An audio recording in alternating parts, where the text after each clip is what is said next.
All right, the distance formula is the Pythagorean Theorem. What the crap are you talking about? Well, here's what I mean. All right, so if you look at two values, let's I'll go right here.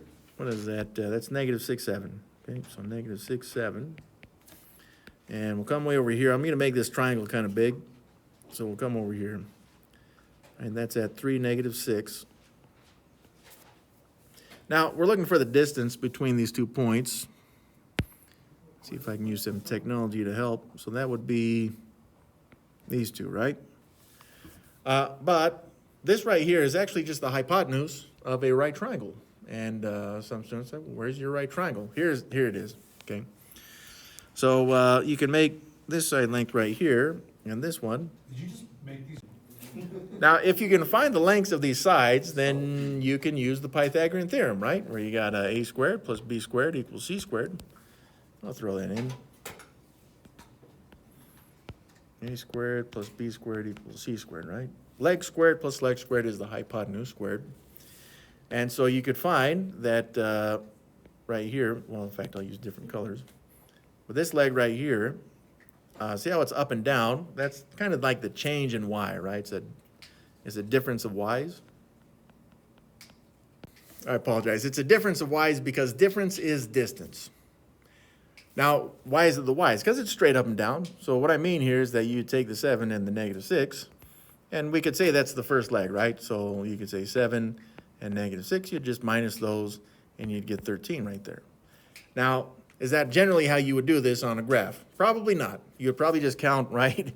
You'd say, all right, 1, 2, 3, 4, 5, 6, 7, 8, 9, 10, 11, 12, 13. You'd probably just count the lines. But they won't always give us a graph. That's why we're using this minus stuff. But then you have this part right here on the bottom, this leg right here, and that's the difference of x's. So it's 9, right? So yeah, so this one, right, so you take the x's, you got negative 6 and 3, so it'd be negative 6, and again, it's minus because it's a difference at distance, negative 6 minus 3, which is negative 9. Now, you'd usually just count this and say 1, 2, 3, 4, 5, 6, 7, 8, 9, and you'd say well, it's just 9. It doesn't matter that it's negative, or if you made the 13 negative, it wouldn't matter, because what we're going to do is we're going to take these, and we're going to square them, and a negative squared is still going to be a positive. So that's a 169 plus 81. It's going to be 250. Which point we choose to subtract, whatever it is. Now, if this was slope, direction would be important, right? Negatives and positives, but this one is not slope, so we don't care. Well, it shouldn't turn into slope yet, but you could look at it kind of like we would with slope. And then you'd solve this, right, by just taking the square root of these two. 4, 8, 10, so that'd be 5 root, not 10, 4, yeah, 5 root 10 equals c. Okay, so that means the distance here would be 5 times the square root of 10. What is that rounded? I don't know. Also, I don't give a crap. I was just trying to show you guys how this works. Now, the main thing right here that I was also trying to show is that we're looking at differences. So when you see this formula right here, see how they're taking the x's? I know I did the y's and then the x's. Doesn't matter. Okay, so you can do the x's and then the y's. You can do the y's and then the x's. Doesn't matter. It's just the distance between your x's and the y's, which is just another way to count, kind of like we had before, right? Okay, so again, this was 13, and this was old 9er. But if you have a graph, you can just count, okay? But if they don't give you a graph, they're just going to give you two ordered pairs. You got to plug them into this equation, which there's different ways to show it. And what the heck? And so if I had like negative 6, 7, this is the way that I would show it.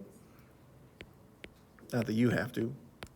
But here's what I'd do. I'd say, well, from 7, I'd go down to negative 6. That would be down 13. And then from negative 6 to 3, that would be to the right 9. And then you see, this is another way to find those two leg values right there. Whatever. I'm still going to end up using the distance formula on these just so that you can see it. But there's lots of different ways to find these lengths. If they don't give you a graph, by the way, and you prefer to see it on a graph, put it on a graph. I don't care. You're going to get the same values either way. I'm going to keep the distance formula on here so we can see it, right? And this first ordered pair, You got x1, y1.